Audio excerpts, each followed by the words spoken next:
Ladies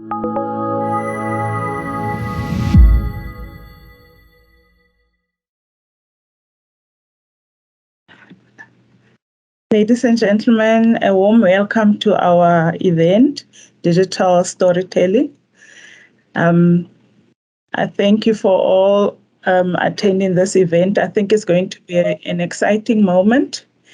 And my name is Keho, for those who don't know me, Keho Puti. I'm the chairperson of the LIASA Free State branch. And this is a joint event of the University of Free State and LIASA.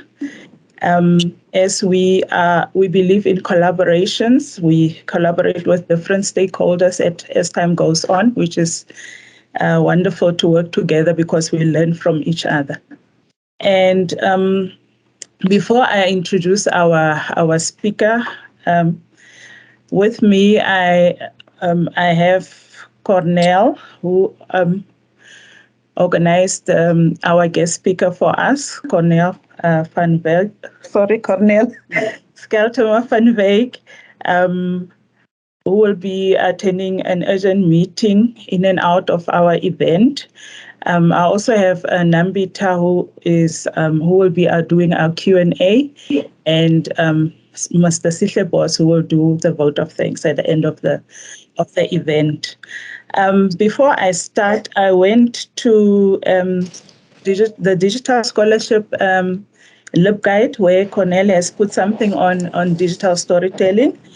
And I read through this guide a little bit on Rhodes University Community Engagement Digital Storytelling guidebook that you can also check.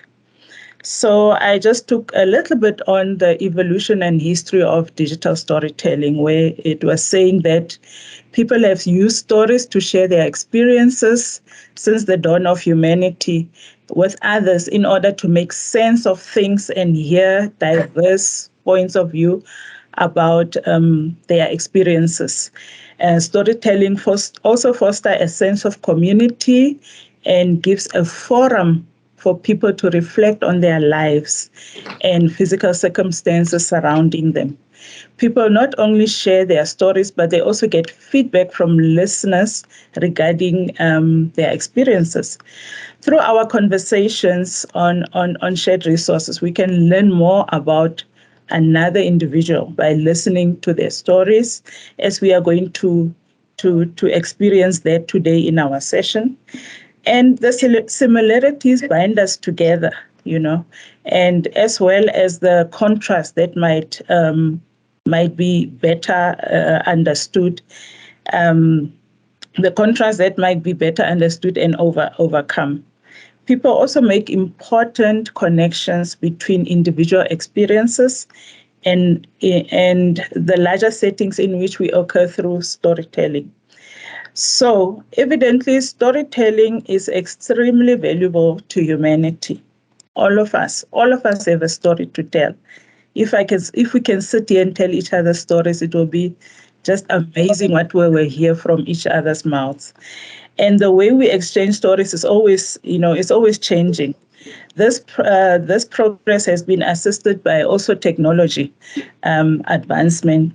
People are able to share their stories with millions of people around the world using technology. So, having said that, I'm going to introduce our guest speaker, who is Michelle Northlink. I see Michelle is smiling. Atlantis changed her.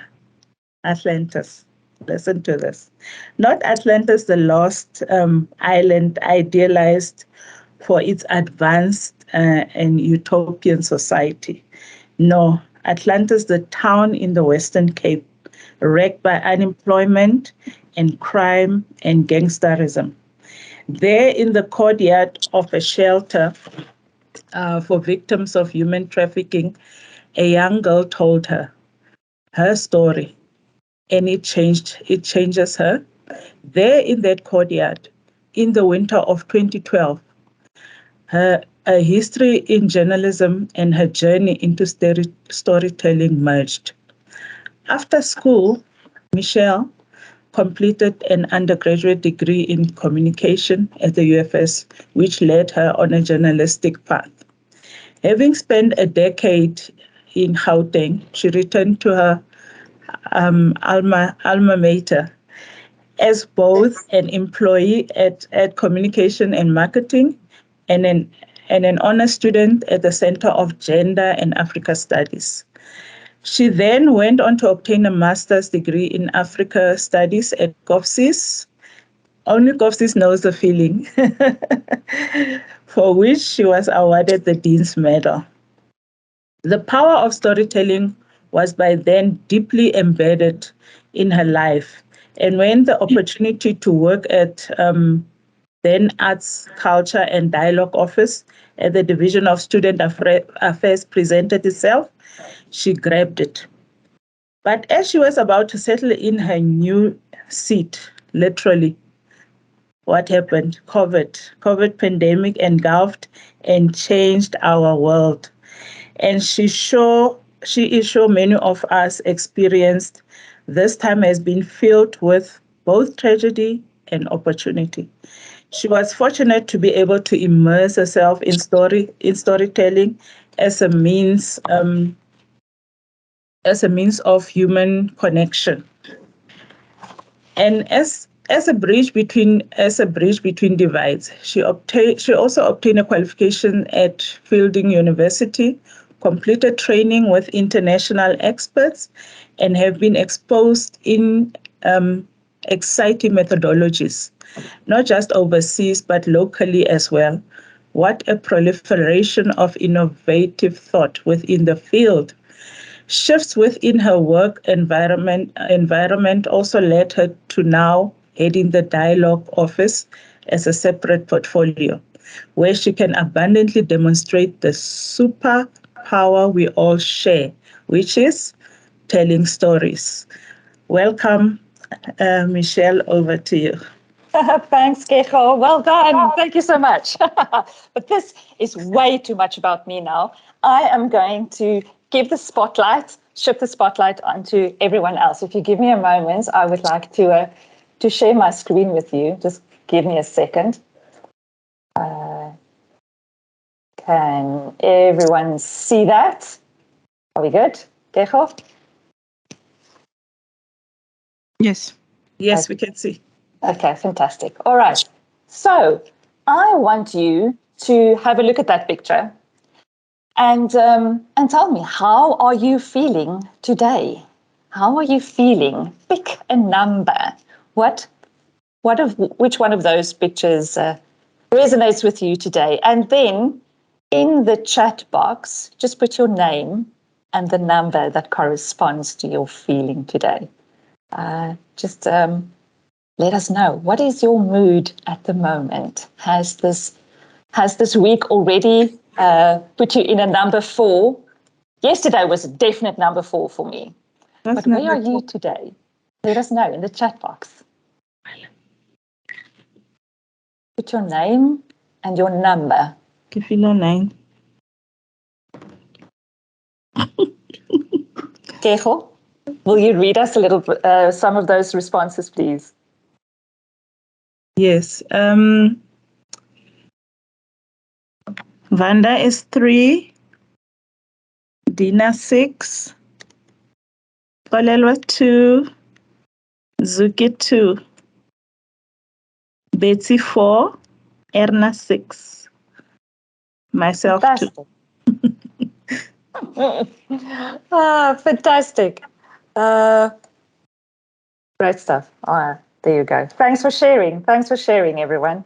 I must say, today is a 9 for me. Fabulous. Today is a 9. I'm glad to be able to say that, just because I'm visiting with everyone here. All right. So I just want to go on to our next slide. Sorry, we're going to be jumping back and forth between slides. There we go.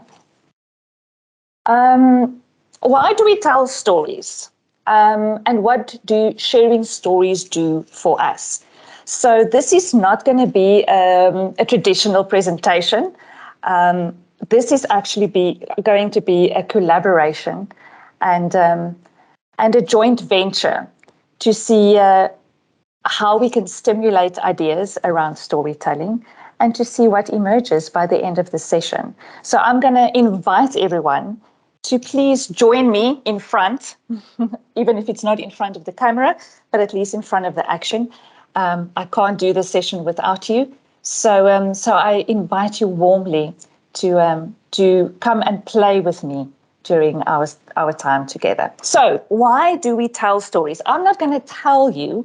I am going to, in true storyteller fashion, show you. So what I want us to do is go out into breakout groups.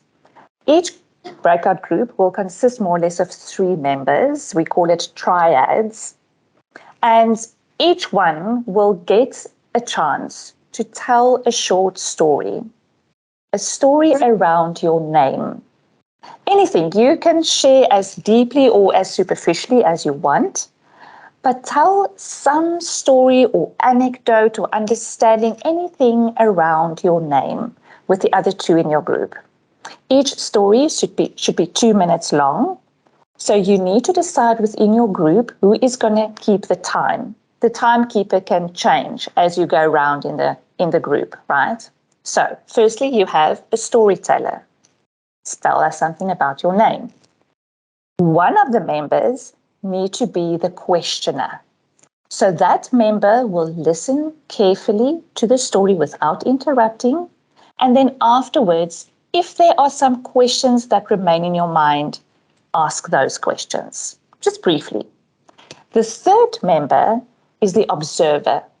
The observer stays quiet and just looks at what the storyteller does while they are telling their story. So, do they get animated at some stage? Do they get quiet? Are their voice becoming louder or softer? Watch the non-verbal cues that the storyteller is giving you. And then, just briefly, after the storyteller has told their story and the questioner has asked their questions, just give some feedback. And you can quickly just chat about that.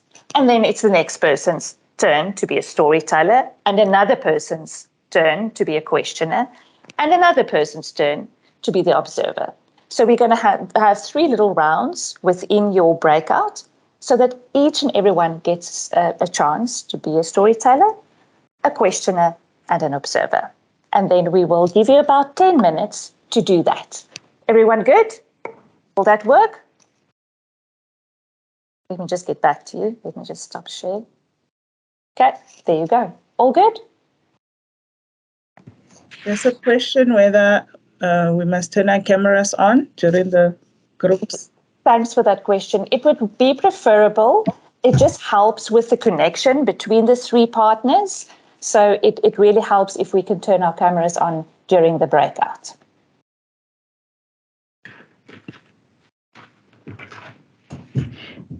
Okay, Cornell here. So this is going to be my first time. Informal session and no pressure, Cornell. Okay, it seems that I have to do it manually. So let me just, no, that's not. So I see we're about 19. So what would that mean? 6 or 7 rooms. Not known for my mathematical skills. There's a reason why I'm into words. So should I? Is there anyone who is mathematically inclined that can help me? Okay. I think it's going to be 6. The 7th one is going to be 1 person if we are 19. So that 1 person can then join and then one group is 4? 4, 5.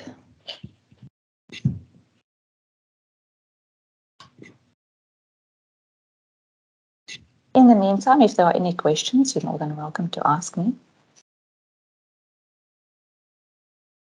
And while Cornel is helping us, remember in our groups, no judgment, right? We are here to listen with an open heart and an open mind. So we're here to support each other in our breakouts and just to have a good time. Oh. I'm just yes. Oh, Wow. Welcome back, everyone. Welcome. And it's lovely to see faces. Please don't turn your cameras off. Just please don't. Welcome back into the main room. Thank you, Cornell. Thank you so much for helping us with that. I really appreciate it. I would like, you can open your mics. There's no reason, you don't have to raise your hand to answer me back or to chat with me. We work it out as we go. If two people speak over each other, we just, naturally sort it out. So you can open your mics. I invite you. I want to know, what was this like? What was the experience like for you? Let's start with, what was it like? What was it like to tell your story? It's not a trick question. There's no right or wrong. No, for me, it felt a bit awkward because I really don't understand how I got the name, how I got it, and I did not even get time to actually think about it. How did I actually get this name? So it felt a bit awkward for me. Yes. Yeah, and it left you with a bit more questions than when you started now? I don't know, because and that does know comes from the fact that I don't have any information how it actually came about, and maybe this is bringing an interest for me to find out and understand how did I end up with this name. Thanks, Sihle. Thanks for sharing. Anyone else? What was it like? What was it like to listen to your story and watch for non-verbal cues? What was that like? Okay, I'll just indicate from a listener's perspective. It was nice to hear about the background and how people really got to be named and the history behind the name, the significance behind the name. And I guess sometimes it also changes our perspectives as well as people, because one of the questions that I asked Kiho related to her feelings with regards to the manner in which people pronounce her name, Kihomoditswe. Because I can imagine it's not easy, especially for someone who's not conversant or familiar with Setswana or Sesotho, like an English or Afrikaan speaking person. It's mostly difficult to pronounce, especially her name, because it's also long as well. So she also mentioned that it makes her feel sad, because at times she also has to shorten the name so that people can be able to at least say her name. Yeah. Absolutely. Thanks for sharing that, Dina, because I have a typical white tongue. And it is also a frustration for me, because I know how important one's name is. And one should not have to shorten your name to make it easier for other people, right? Because it's such a part of your identity. Thank you for sharing that. I appreciate it. I just want to get a sense of, just generally, I mean, we spent 10 minutes together. Has any one of you discovered something about a colleague that you did not know before? Did you experience an emotion that you didn't expect? Anything like that?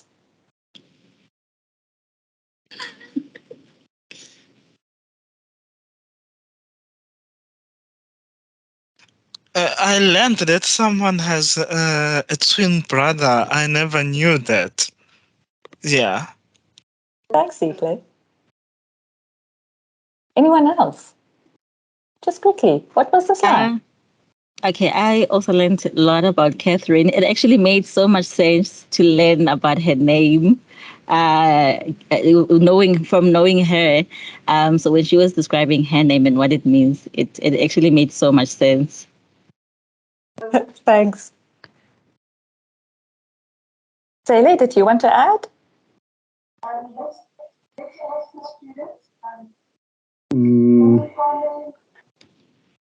Sorry, I'm not putting you on the spot. I just saw your your picture flash, and I thought you wanted to share.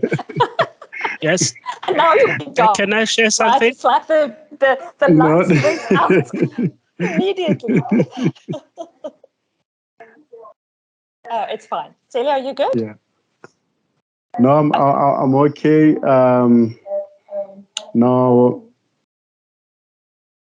what I've learned, I was just happy to know the meaning of the names behind the colleagues we had in the group. Even to share the meaning of my first name, Kamohelo, what the names mean. Yeah. Oh, thanks. I appreciate it. No, So the thanks. reason why we did this exercise was to show what storytelling does, right? In 10 minutes time, we experience a certain amount of emotions. We learn something about each other. But I think, and I'm wondering if you experience this, there's a sense of connection. Did you find that? There was just this sense of personal connection to tell something about something seemingly as easy as to tell a story about your name, right? And it facilitates connection. And this is what I actually wanted to show you. So this is at the heart of what storytelling is about. It is to connect us across difference. It is to tell more about ourselves. It's to be a little bit vulnerable, but then to be in that vulnerability with someone else who is also vulnerable in return, right?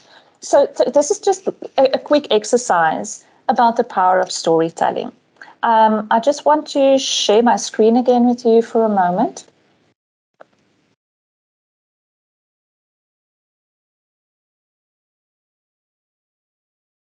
Okay, can everyone see that? Yes. Okay, all right. So just shortly, just to share our experiences, this is what storytelling does and why we tell stories, to make sense of our experiences, hear different perspectives, to generate a sense of community, learn more about each other, draw similarities and overcome differences, and link individual experiences with a larger audience. But now the question is, what is digital storytelling? And this is why you're here, right?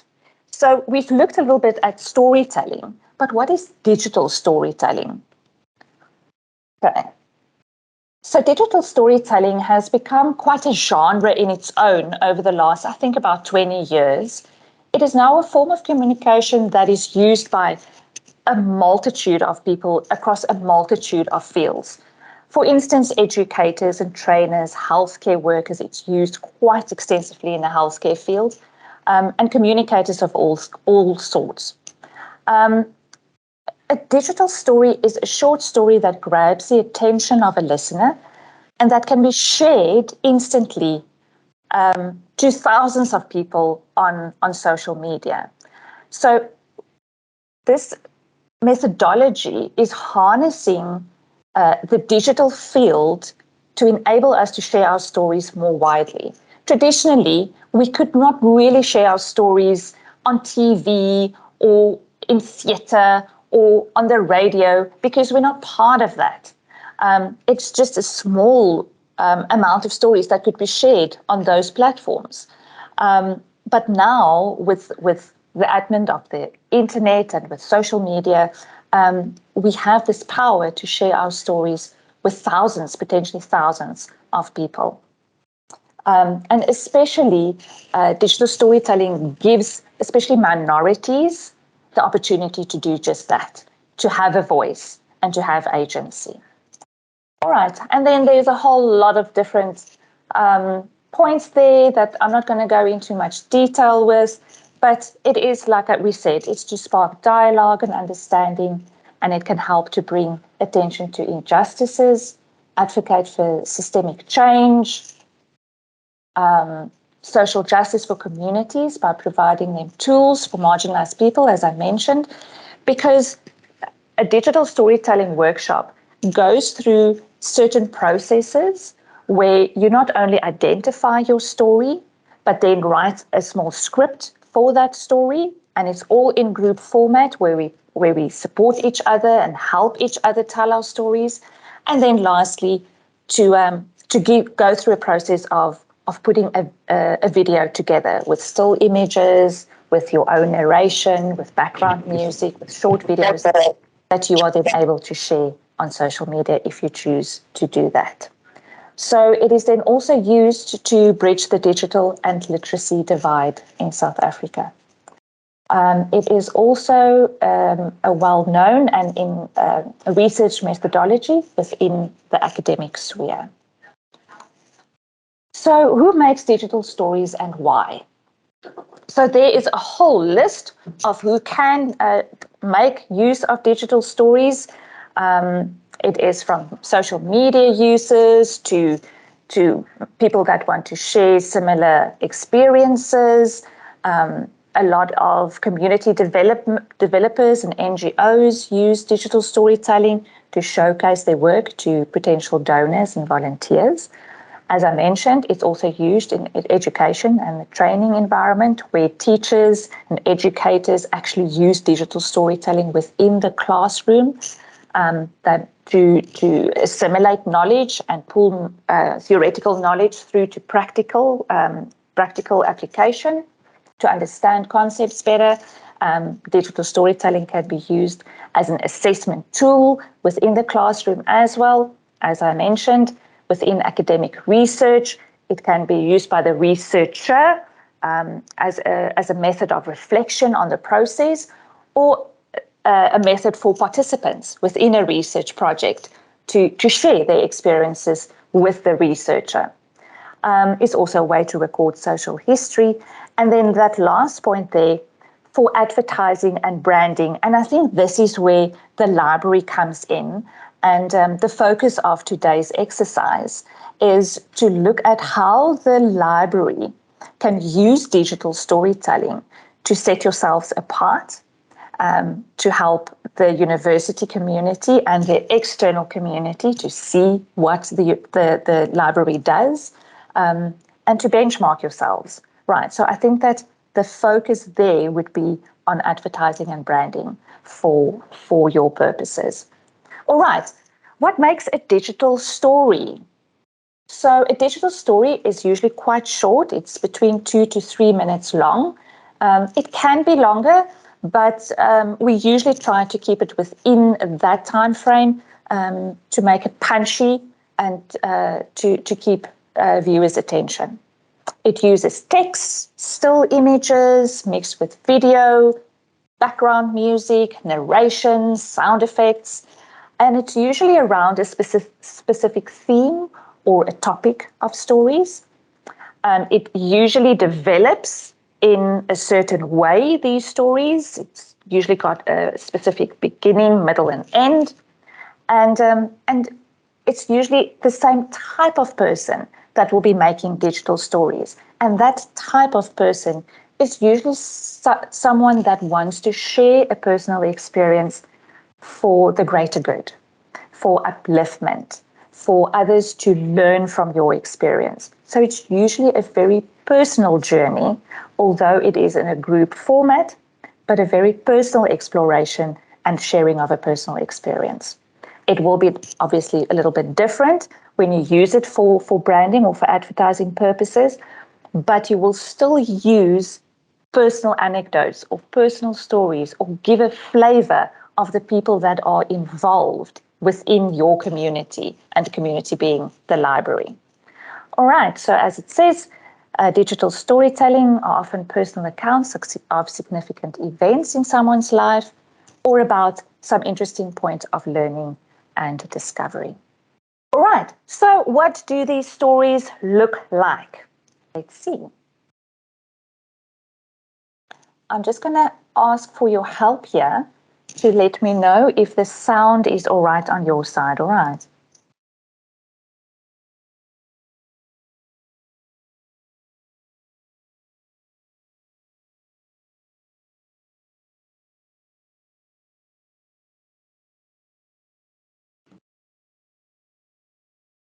There's no sound, Michelle. Okay. Thanks for letting me know. Let me just check here. When I'm you are just got- sharing your screen, Michelle, up there's a small button that you need to say include the sound. Thanks. I saw that just now. Thank you. I'm going to try this again. All right.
There's still no sound, Michelle.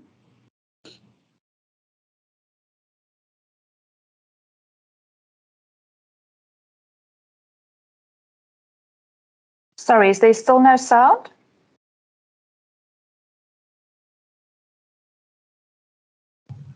No sound here. Oh, I can't believe it.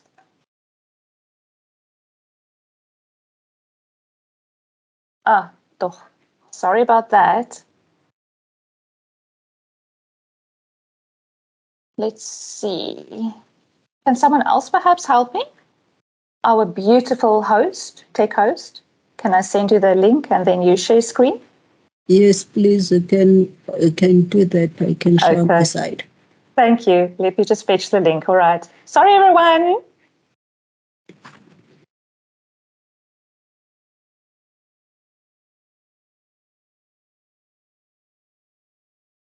I'm going to share the link in the chat box.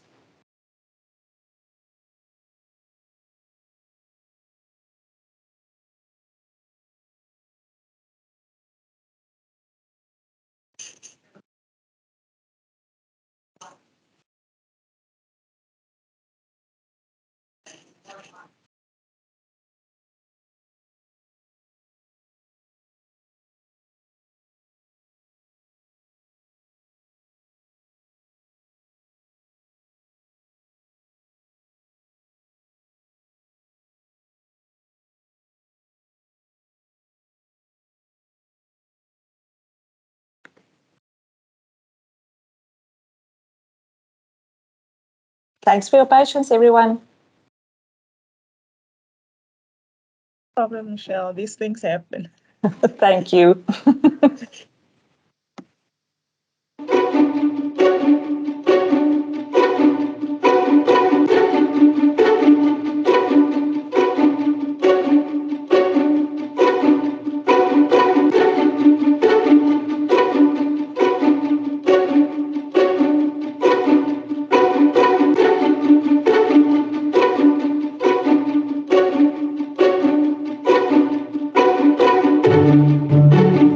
South Africa has been built with one of the keystones. You'll remember South Africa was built with an idea of reconciliation, nation building, reconstruction and development. And the purpose of government in 1994 was that individuals, communities must take responsibility and charge of their own development. And this Indaba is saying to people, do not rely on somebody else having to improve your own life. Take charge of your own development, empower yourself, make a difference in your own life. There's many expectations that government or private sector will do things for people. And unfortunately, there's now in our country, we see people who are disappointed because they've located their own development and given it over to other people. So within Indaba, we say, take responsibility. You have the power, you have the energy, you have the gift, you have the talent to change your own life. I think never in our lives we should stop learning. So opportunities like these create the platform for learning to continue no matter how old you are. We have such a big population here, from small children to middle age and old age people. So never stop learning, and use platforms like these where everyone can come together, and it's an open opportunity for you to learn, whether you have had a background in learning or not. Ek wil graag die Vader se hart vir sy kinders demonstreer. En dis hoekom dit ook deel van die Vader Heart series is. Want ons wil graag hê mense moet hier hoop kom vind. Hulle moet hier iets kom vind om hulle lewe te kan verander.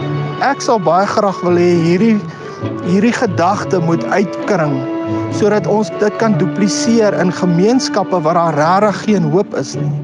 So ons is nou hier in die stad en die meeste mense in die stad het 'n oplossing. Hy het een of ander iets wat hy doen. Maar daar's gedeeltes van ons provinsie waar daar niks gebeur nie en ons sal dit graag daar wil dupliseer. So today is a very cool opportunity. It's the Learning Festival, and what's happening is actually really something very amazing. We're bridging all gaps and between disability and not disabled, and the different socio-economic groups and cultures and languages and people who are skilled and not skilled, and everyone's coming together and really just learning. Daar is 'n geweldige groot groep mense daar buite wat heeltemal hoop opgegee het. Hulle glo hulle gaan nie meer werk kry nie. En dis juis hulle wat ons hier wil kry. En dis juis vir hulle wat ons wil hoop gee en idees gee. So we've got innovation for wealth creation, and we've got social innovation, but there's only one component of innovation, and this is when you bring all of those together and you say, well, how do you take the country forward with a dual economy? And this is exactly what this Learning Festival is about.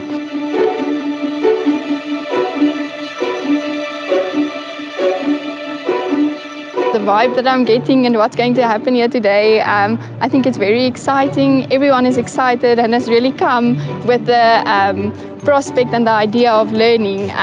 So it's really a wonderful opportunity and a very festive feel going on.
Thank you. Thanks for sharing that. Thank you, Nambita. After you've watched that, any feedback? We've looked at the elements of storytelling, digital storytelling, sorry. have this sparked any ideas around what perhaps you can use for the library? Was there something that you liked about the video? Let's start there. Well, what did you like about this video? Just speak to me.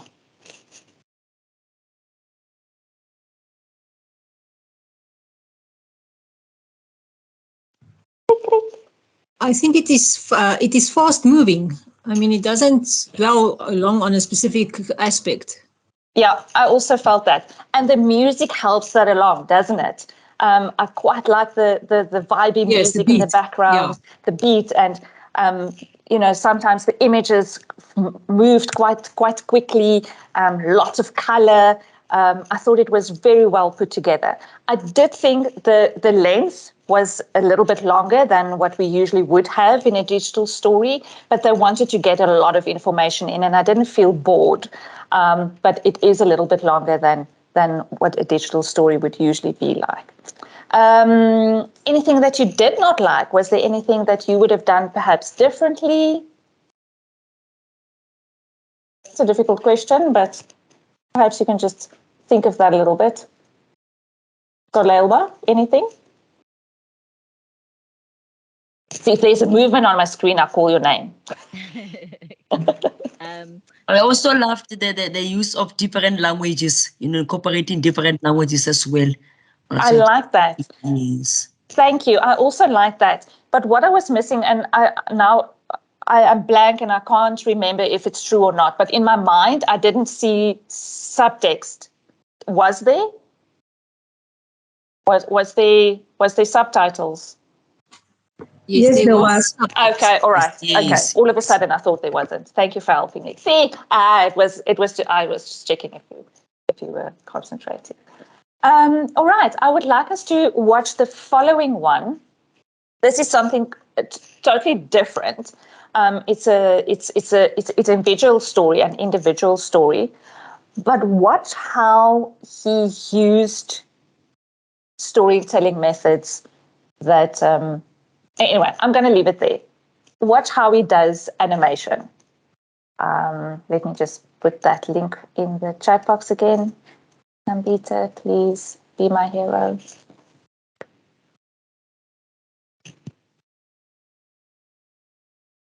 So this digital story was loaded onto Sonke Gender Justice.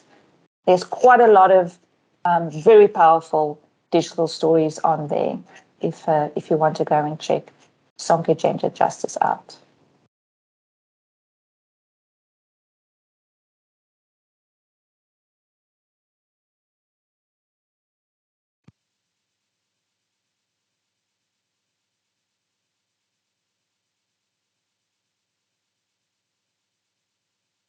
Njengoba ndikhula ndinamakhaya amathathu. Ikhaya lakulomama nelakulotata nelakwadade umama. Umama wathi xa unamakhaya amathathu uyofuna uwavakashela wonke. Amakhaya amabini kula makhaya wam amabini befuna ndisesikolweni. Ndakhetha eli lakulotata ngoba bekuseluswa phaa. Kwaye ndandonwabile bobo bomi. Ndahlala apho. Ndikhethe ukujongana nemfuyo kunesikolo. Ndandicinga uba kuthetha loo nto ukuba yindoda. Njengoba ndiye ndikhula ndaye ndathatha ijoyini ndaye eGoli ndiyosebenza ezimayini. Ndabuyela elalini eMpuma Koloni ndizoqabelisa isiko lakuthi lokwaluka. Ndathi xa ndiphindele eGoli ndenzakala emilenzeni yomibini. Loo nto yaba intlahla kum. Loo nto ithetha ukuthi bendikude kakade nekhaya. Zange ndikuthande uba sezidolophini. Ndishiya amakhaya am amathathu ngemva. Ndihlele elalini ndaba yi-ward council. Ngenye imini kwafika abantu apha besifundisa ngamalungelo abantwana. Amadoda elali ayesithi ngumsebenzi wabafazi lowo. Ndaphawula into yoba ngeli xesha ndihleli nabam abantwana apha ndandingabaphethanga kakuhle. Ndandicinga uba bubudoda obo bubaphatha elo hlobo. Ndinembono zimbi ngokuba kuthetha ukuthini uba yindoda. ndiyancedisa ezikolweni kwezi programs zikhoyo. Ndicebise ke nabafana kwiinto zecansi nokusebenzisa ikhondom. Bade bathi ke abafana, siyarhalela ukuhlola igazi tata. Ingxaki iikliniki zikude and abantu abanayo imali yokukhwela baye apho. Ndiye ndibone uba ngumcelimngeni wam uba makubekho ikliniki apha. Ngenxa yale ndima ndiyidlalayo kule lali, bonke abantu balapha baluxanduva lam, ngakumbi kwizinto eziyelelene nezempilo. Ngoku andisenamakhaya amathathu. Ilali yonke yaseMhlabathi luxanduva lwam, kwaye ijonge kum lukhulu. Iinkokheli ke mazingoyiki ukuthetha ngento ezilungileyo nento eziluncedo.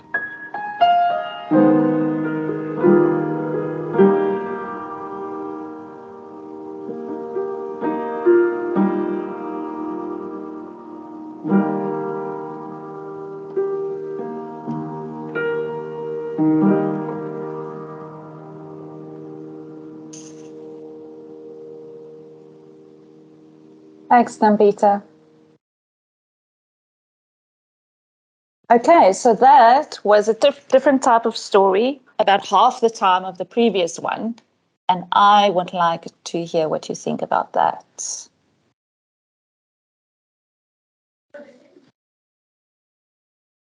How did you experience this story? What I've realized from the story, the author used a lot of animation to explain to everybody that didn't understand, because the story is told in Xhosa, but the subtitles is in English. But also for probably visually impaired people, they'll relate with that animation that was portrayed on the video. Thanks. Thanks, Kecho. Visually. Anyone? It was Hadi. Oh, sorry, Hadi. Sorry about that. Anyone else? Any emotions you experienced watching the video? I was just about to say, unlike the previous video, this one is sad and, it's more solemn, whereas the previous video was vibey, it was happy, it was a more jovial, it provoked more jovial emotions, but this one provokes more sad emotions, yeah. Absolutely. And again, when we listen to the use of music to set that atmosphere, it's very powerful to use the music with the narration. Any other thoughts? Yes, I think with both videos, when I looked at them, as much as the moods are different, it sort of motivated a person to want to do something on both of them. Well, even, like when the sad one, it's like, sure, you get that type of compassion that you want to help someone. And then the other one, you're motivated to want to make a difference in another way. You understand what I mean? Yeah. Absolutely. But both of them sort of impact you in a way to do something. Yes. It felt very personal, both of them. Although the first one was more of a group kind of presentation, let's call it that, it felt real. It didn't feel removed from the subject matter. And when I look at the second video, the use of what seems a very simplistic way of adding animation was immensely powerful to me, because it was just so authentic, wasn't it? I would love to hear your thoughts about that. But for me, because I can't draw, really, this weekend I actually had to Google how to draw a stick figure. You can laugh, it's true. You can go and check out my Google history. So there's something so endearing, isn't it, about the use of such simplistic tools, but yet so very powerful. Is there anyone else that experienced it like that? For me, I think it was a little bit different with the that Xhosa narration. and the way it was so in line with the English subtitles. I don't know if anyone picked that up. It was just so in line, and it's giving you enough time to read what the subtitle is saying, yet the person that is speaking, it's speaking slow enough that by the time you finish reading, they are moving on to the next part. Well done, Sihle. Thank you. Done. That was a huge observation. And this is part of the training during our workshop, that we make sure that that your reader and your listener and the one that watches can follow properly, because the whole point of telling the story is that someone else can absorb it, can watch it, can take away a message. Thanks, Sihle. That was a good observation. Our last, this is a very short video. Powerful storytelling, but a completely different use of imagery. I will let you watch. Let me just copy that for us into the chat box.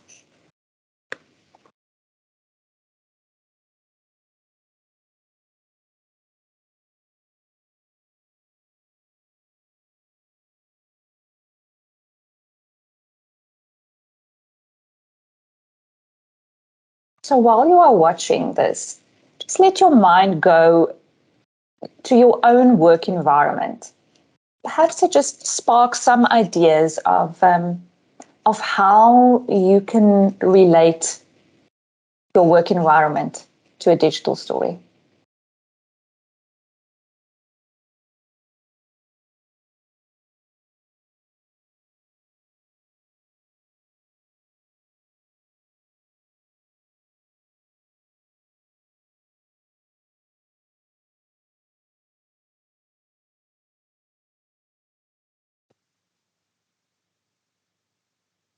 In 1987. My father was a guard on the west side of the Berlin Wall, while another man guarded the east. Eventually, the wall came down, but even after moving away, my father carried a piece of it with him. While I grew up, it lingered over all of us, a barrier between him and the rest of the world.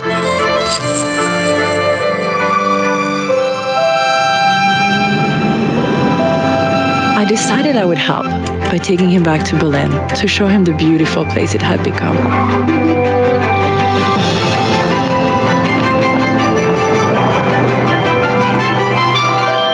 When we arrived, the stranger who answered the door became familiar. The guard who patrolled the opposite side of the wall now welcomed us as a friend. After that, things were better for my father. Airbnb. Belong anywhere.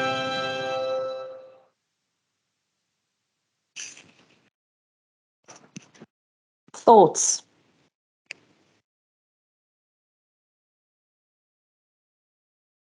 Tell me what you thought. Short, sweet, straight to the point. There are certain stories that you may want to tell that way so that the listener clearly understand what is it that you want to say. Yeah, I like that it was just straight to the point. Especially when I just thought from a work perspective, when you want to communicate certain things to students. Students don't want to stay for 3 minutes, for 5 minutes. That is like, if not mistaken, it's like a minute. It went straight to the point. Yeah, absolutely. Thanks, Sihle. Thank you. I also agree with CK, the fact that the usage of the manner in which the story was told, it enhanced comprehension, and it just made me think of cartoons, and how they educate children as well. So with this, it shows that digital storytelling can be used for all groups of people, regardless of age as well, as they are efficient in getting the message across. Absolutely. I completely agree, Dina. It is such a versatile tool, and one that you can play with, not just with the content and how you put it together, but also the length of time. I completely agree.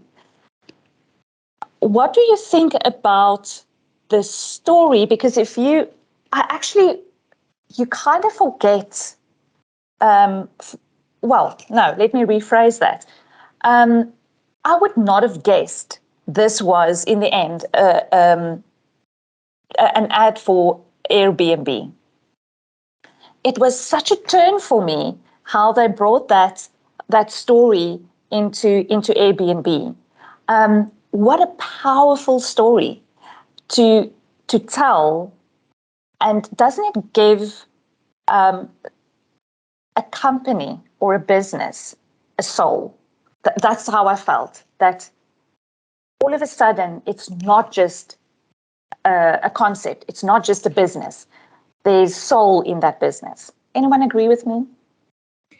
Yes, I agree with you. I was also thinking the minute it began, I was wondering now, what is this story now to do with B&B? So it keeps your attention because you want to see how is it going to unfold. Absolutely. Thanks, Arna. Anyone else?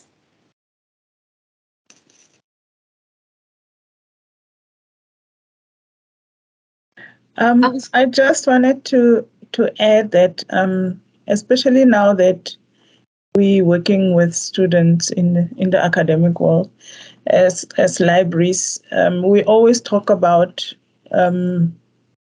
having fun, showing fun to students, the services that we offer, doing it in a fun way in our unit. So this is a type of thing. We have started a little bit in that, in terms of digital storytelling, sort of animation. But I think it's a good thing in that direction to reach our students with our services, making snippets of this kind of storytelling to grab their attention, to be able to say, oh yeah, I want to use the catalog because of this digital video that I saw, then they want to come to the library or they want to go online to use the service because of how we reached out to them. So it's something that we're thinking about to carry out. Absolutely. And the thing is, you don't have to make one digital story. You can make many. It's quite amazing. Something magical happens when you can connect content to heart, when you can connect content to personal experience. Mayazana, did you want to add something there? Well, I think from my observation, what I also liked was that the narrator or the digital story there was able to tell different stories in one video. So I think that's another aspect. You can actually combine certain stories into one. Yes, absolutely. Also, well done for seeing that. I actually wanted for us to go into a breakout, but I'm not sure if we're going to have enough time. Let me check quickly. Will we be able to go into a breakout for 10 minutes? I mean, technically, do we have the technical? I know that Cornell is busy in a meeting and we're a little bit behind time. Can you guys help me? Nambita? I'm still allocating Cornell. Oh, she's here. She's going to do that. Oh, thank you so very much. So if we can go into breakout rooms, about 5 persons per room for just 10 minutes. There's no set structure to this breakout. I just want everyone to talk around an experience or a memory or a time that you can think of where you felt you made a difference in your work environment, or where you made a difference in a student's life, even if it's small, even if it is just how you made someone's life a little bit easier, or a colleague's life a little bit easier. Or then on the other side, did a colleague make your life easier? Or did a student make a difference in your life? Or did a student or a colleague made you feel a certain emotion that lifted you? I just want to explore that for about 10 minutes. And then amongst in your group, just jot down certain ideas that came about, certain key words that come from your discussion. I would love to hear from you guys what some of these experiences were like.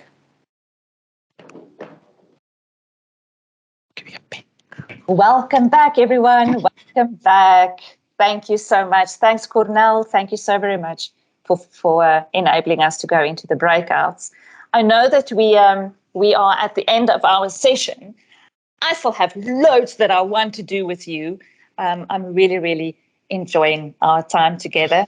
What I would have done, if we still had time, was to give everyone an opportunity to go and play on Jamboard. So I'm not sure if you are familiar with Jamboard. Perhaps I can try this time. Let's see if it works. Just share. So what we would have done is everyone to go onto Jamboard for a little bit and then write on sticky notes. We could have added sticky notes onto our Jamboard with what we discussed just now, what came out of our last discussion, the values that surfaced, keywords, images that we could pull into the Jamboard as a bit of a record of our time together. But unfortunately, we ran out of time. But just as a quick reflection, I can say from my side, in the group that I was in, the conversation was centered around the impact that we make in individual students and staff's lives, and how we often forget that. And I think that would make such a powerful story, to get a group of librarians together, to get this group together, and to see how are we making a daily impact in students' lives. And I think just that would make a brilliant story, because we get used to what we do, and we forget that those little small daily things that we continuously do has a ripple effect that we can't imagine. Let me know what came out of your discussion groups. Just open your mic and speak to me. What was discussed? What came out? Are there any values in the library? Nambita. Yes, although you caught me off guard. However, with my group, it's really interesting that to find that my colleagues, the librarian is beyond their scope of daily life, because they do the support, not only support of themselves, but the support of their students, and they also inspire other people to study further. There's also difficult times. They always there to give the student extra hand. And during the frustration period, they are the light to the students, and always work hard, work the best ability. So that's what I've learned from my group. And that's massive, isn't it? That's Yes. massive. To realize that is actually what you do. That's the impact that you have. And to be reminded of that it's not just but it's you have to bring your whole self into your job. And in our group as well, Nambita, that thing of a daily giving of yourself. With me, sorry, Michelle, with me, it's like with librarians, we're not just playing the professional librarians. We tend to be a play mother figure or family figure where you pick up so and so, the student is not okay. So I can relate to even my colleague on that of carrying 2 lunchbox to work so that one you give it to a student that is in need of, which it's not your professional duty to do that, but we tend to do that under the banner of Ubuntu. Absolutely. So that's what the other things that I pick up with my group. I see stories, people. I see stories. I see stories. It's amazing. Anyone else who would like to share what came out from your group? What was discussed?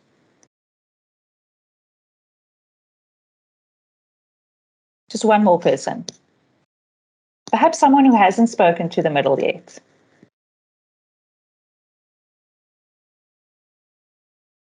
Just tell us, what did you discuss in your group?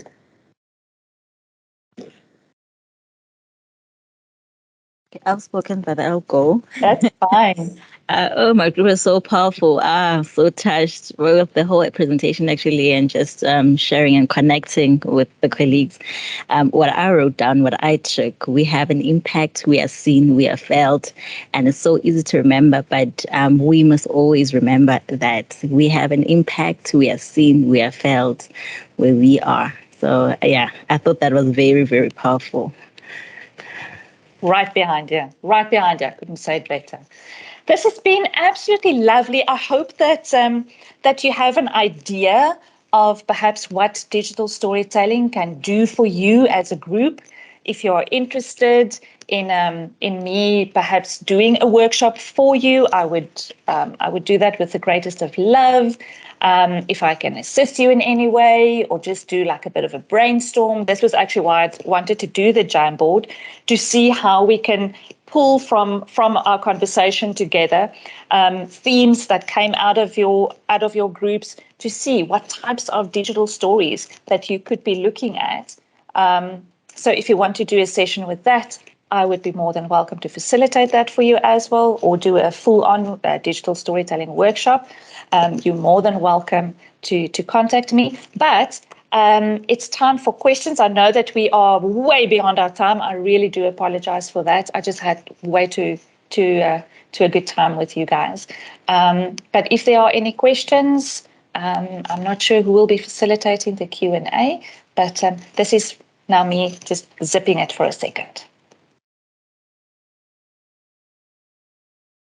Thank you, Michelle. I had asked Nambita to do the Q&A. I'm not sure if we have any or time for that. And then after Nambita, I'll just ask Sihle to do vote of thanks for us. I just want to thank you also, Michelle. We will take you up on that. I just feel as if we have not finished. It was a very, very insightful and interesting session, which I feel we need session 2 of it. Fabulous. I'm yours. I'm all yours, Kecho. Thank you so much. Thanks. Nambita? Thank you, Chair. Let me probe firstly the audience, maybe they will follow the suit. Since I'm into social media, do you think TikTok is the other way of doing a digital story, or is just one of those? Because most of academic institutions, they don't acknowledge TikTok as a tool that it can be used in the libraries to market. Sure. So I can't speak for the university, but for myself, absolutely. TikTok has a place. I mean, just from personal experience, I know how difficult it is to reach students. Even for my programs, tremendously difficult. I even got in a communication specialist to try to help me to entice students. It's a mammoth task. I I don't have to tell you. It's very difficult. So if TikTok can help reach students, by all means. I mean, they are on TikTok all the time. So absolutely.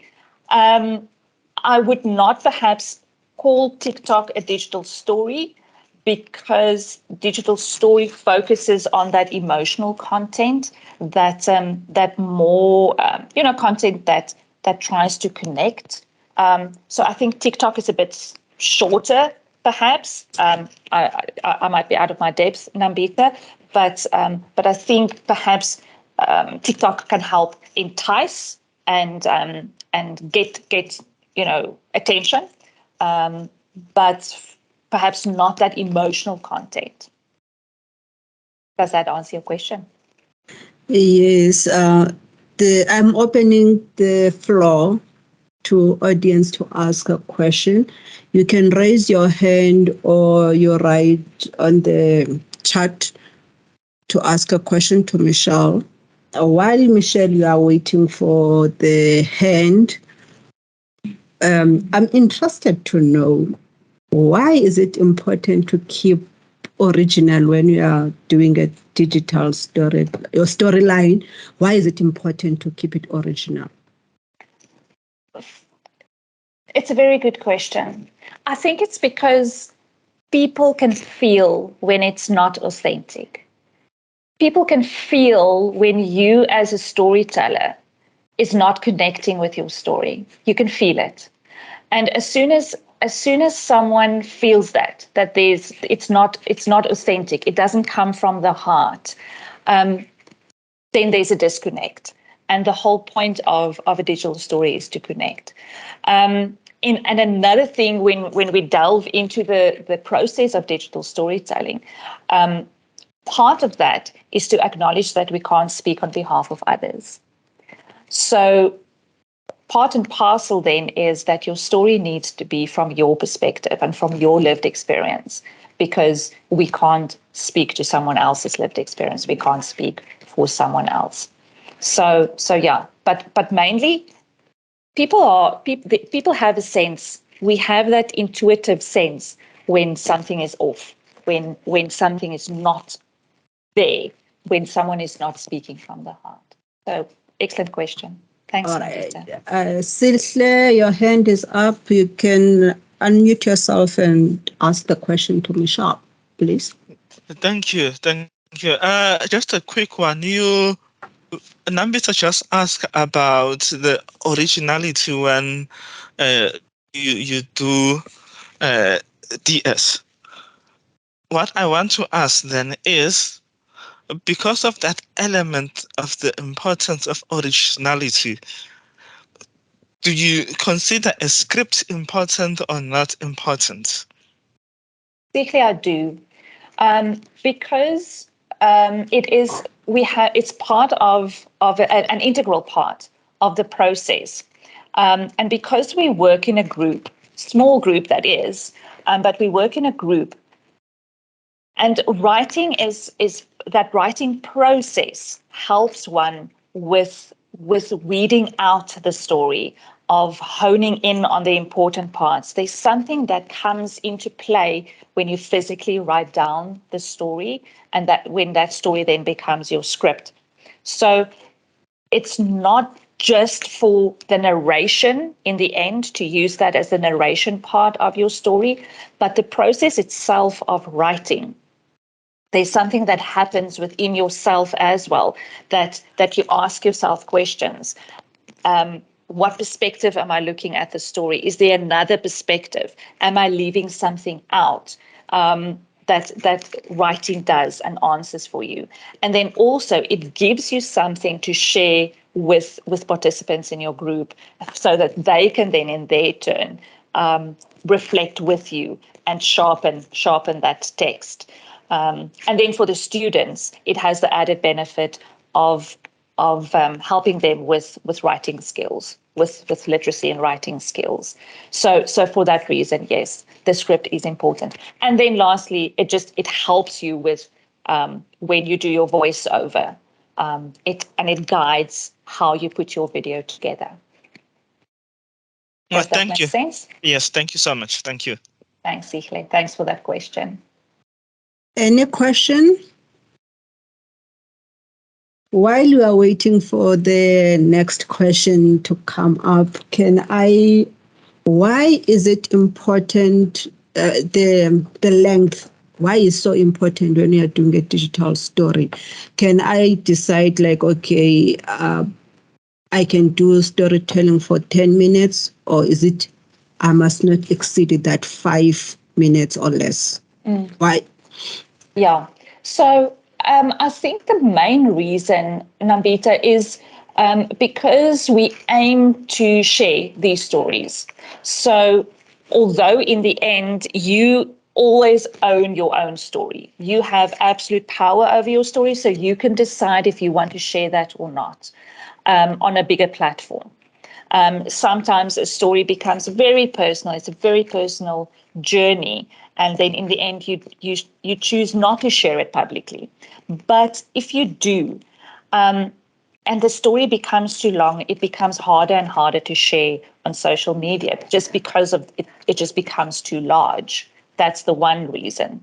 The other one is, and we've just quickly spoken about it during the presentation, is you can lose your listeners' interest. That it becomes too long. So you run that risk because you want to keep people to watch your entire video, right? Because you work very, very hard at it. And I think lastly, also, it helps the one that tells the story to focus on the important parts. I love getting into rabbit holes. To do a 3-minute video was very hard for me. Because I just love adding things and going off on tangents, and but that limited me to tell one story at a time, to focus on one theme at a time. So it helped me in the end. Yeah, but I mean, if you choose to do a 10-minute, by all means, of course you can. Thank you, Michelle. The audience seems like it's you hit them on point, so they don't have a question. It seems like it's me and you having a dialogue here. That's fine. But before I give it to Sihle, I just interested in one more question. Yes. DST, is it a new way of bridging the gap while you are having new way of delivering the story to the audience? Then do you think that the quality, is it matters? And if the quality is important, what would you recommend as softwares that it can be used that can produce a best or better quality to the audience? Yeah.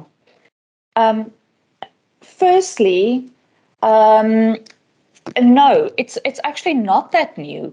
I think that digital storytelling kind of emerged in the late 90s already. So it's not that new, but I think that as the internet grew, as access to the internet grew, and especially when we got this, it just exploded. Because technology came to us, and so I think it's used more and more. I think people get to know the methodology more and more. It was just not that widely known when it started out.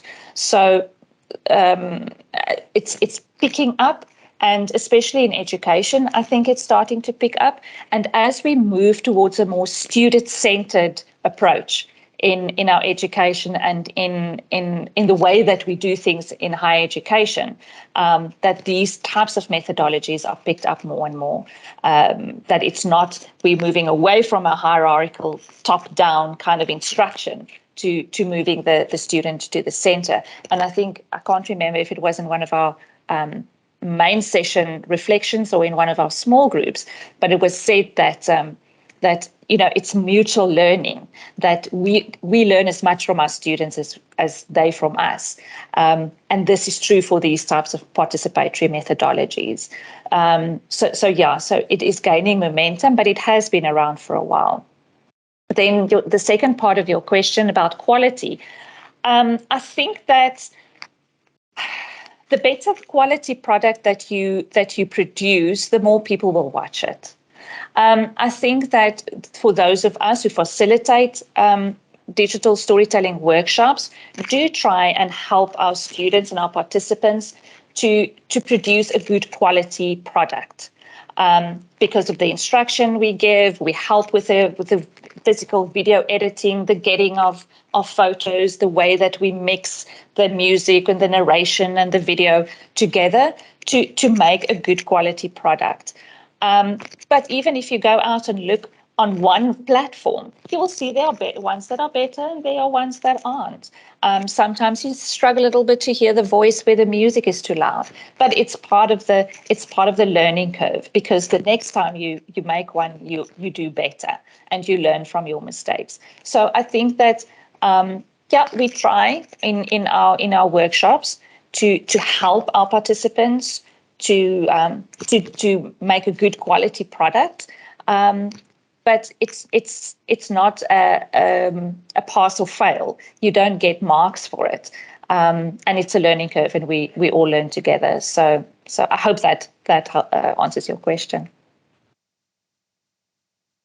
All right. Thank you, Michelle. Although you did not answer the last part of the software, if there's any recommendation, thereafter I will give it to Sihle. Sorry about that. Software, there are different ones, and during the workshop, we give a list of various software that we can use, even from our phones. We can use software on our phones, but the one that we use during our workshops is WeVideo. So it is very intuitive. It's easy to work. It comes with stock images. You can import your own images. And then export it and save it. So we usually use WeVideo. I can put it in the chat box if you guys want. All right, thank you. I don't want to be seen like I'm the only one who's asking. Let's rather close it because of the time and give it to Sihle to give vote of thanks. However, thank you very much, Michelle. It was very, very informative, and thank you to the audience. Then I'll give it to Mr. Sihle to give a vote of thanks. Thank you very much. Thank you. Thank you, Nambita, and thank you to everybody. On behalf of the LIASA Free State branch, I'd like to extend a warm-hearted vote of thanks to you, Michelle, as our guest today, and we acknowledge the fact that you took your time on your busy schedule to grace this occasion and be with us. So and today, I think we had an opportunity to learn about digital stories, to understand it from a different perspective, how we can use it in areas such as enhancing marketing activities in our libraries. And I believe this will make an impact in our respective libraries and in our individual roles that we are playing in this library. Thank you so much. And thank you to everyone who was with us today. Thank you. Thanks, Sihle. Thanks, everyone. It was such a pleasure. I hope I see you soon. Look after yourselves.